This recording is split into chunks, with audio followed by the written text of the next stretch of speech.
The Yami Shibai Theater of Darkness is back once again with a 12th season. Bringing the best of urban legends and myths, Yami Shibai has managed to capture the attention of its viewers by going the traditional route. So, without further ado, let's jump right in. Or, should we say, it's time for Yami Shibai.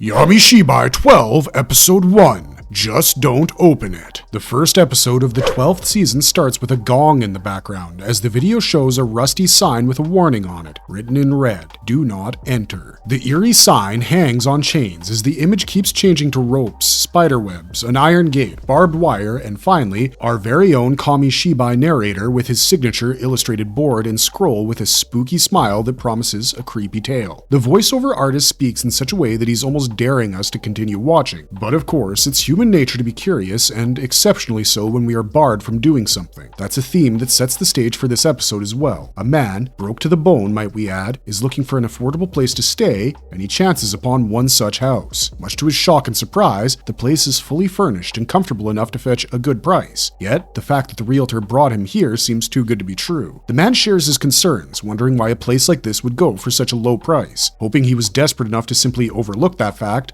the realtor breaks out in a sweat as he tries to phrase the situation in the best way possible. The previous tenant suddenly vanished, he says, leaving the sentence hanging as the man looks at him oddly. He rephrases his sentence, asking if he meant to say that the last person who stayed here moved out. After a pregnant pause and seeing no way around the situation, the realtor sits down on the floor, inviting his new client to do the same. The man didn't feel good at all. It was a feeling he got the moment they set foot in the house. But he didn't have much of a choice as he sat down to hear what explanation his realtor had. Apparently, the previous residents of this property also vanished. There seemed to be no trace of them after a few days of their arrival. Looking at the realtor for a full minute to see if he was joking or if he was going to yell out, "Gotcha!" the man saw nothing but a straight face and maybe a tinge of concern. After all, the realtor only sat down to tell this part after he asked what the closed closet space was. It was sealed completely at the back of the cupboard. The man understands the reason why this place offers low rent. The mysterious disappearances of every tenant who has ever lived here rapidly decreased the market value of the property.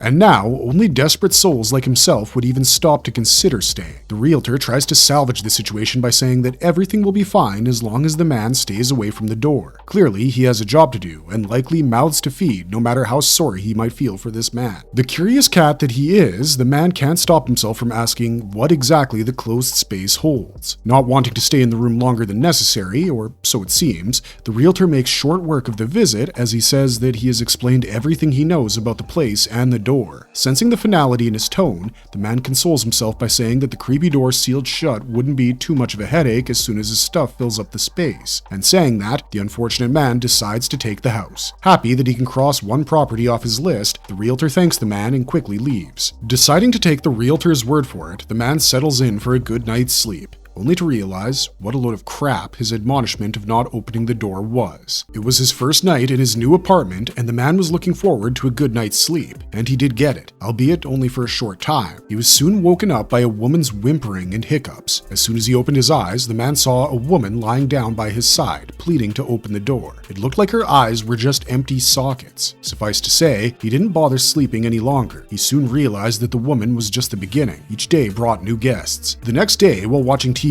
a pair of feet suddenly drop down into his vision, and when he looks up, he sees a man hanging on a rope, missing an eye and a few teeth. On another occasion, two kids were playing hide and seek, running around the room as shadows. He then had another woman with fluid dripping off of her body, hair covering her face, and long nails climbing the door. He even saw something of a glitching reflection of a male figure looking suspiciously like himself on the floor. Finally, there was a knock from inside the cupboard, begging him to just take a peek inside or open the door. This was the only consistent thing, all of them asking him to open the sealed door. The only factor that kept the man going amidst the fear was his anger at the realtor for fooling him into taking the place. With such resolve, the man decided to face everything head on. Only the voices, visitors, and shadows stopped altogether, and that made him wary. The absence of everything only made him more restless. Nerve-wracking thoughts started invading his mind. He wondered how much worse and how much scarier his situation could become compared to how it already was. The man started listing out the appalling possibilities of things that could be on the other side of the door. Skeletal remains, a ghost pathway,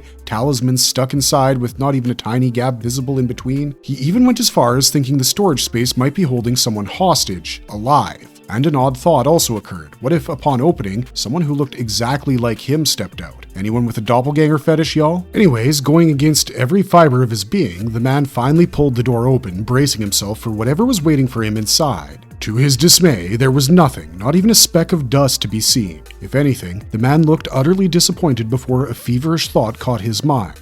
I broke the rule. He broke out in a cold sweat, alert, eyes going side to side, looking almost petrified as he went off his rocker. The man was sure that the empty closet space was a sign that something nasty was going to happen soon. What the realtor mentioned about the previous tenants crossed his mind just then. He was positive that they also saw something terrifying before they vanished. Telling himself not to let his guard down, he looked around in terror before a sinister expression crossed his face. He laughed out loud like a madman and shouted out to no one in particular that he was ready, so bring it on. Stopping his antics for a moment, the man wondered if this was one of those deals that turned him into the monster, courtesy of opening the door. By this time, he had crawled inside the storage space and looked thoroughly deranged, with a sick expression on his face and a psychotic smile on his lips. Before locking himself inside, he says, "I wonder if someone new is going to move in. Maybe they'll open the door," laughing in a demented manner. The end. Throughout the entire episode, the creators made sure that the viewers felt chills with excellent and appropriate background music. Spooky, chilling, and sometimes almost funny, the first episode of Season 12 of Yami Shibai is off to a pretty neat start. It's clear that the man is downright broke.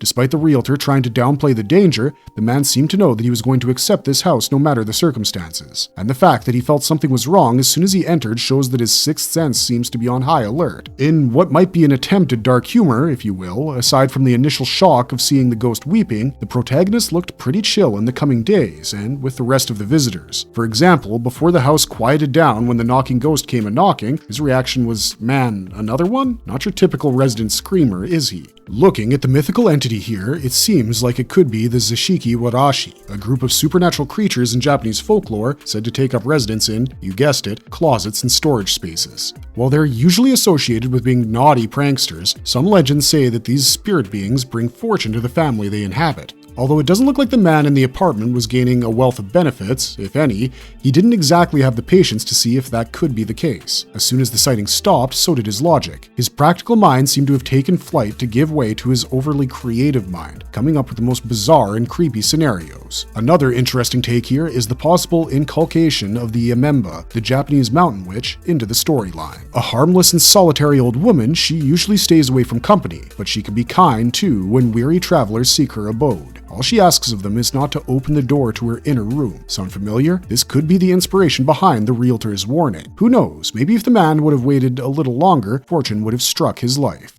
Marvelous verdict! That's it for now, but we're not yet done with the tales of Yami Shibai. Stay tuned for a recap of the next episode. You wouldn't want to miss the Kami Shibai and his hauntingly teasing voice.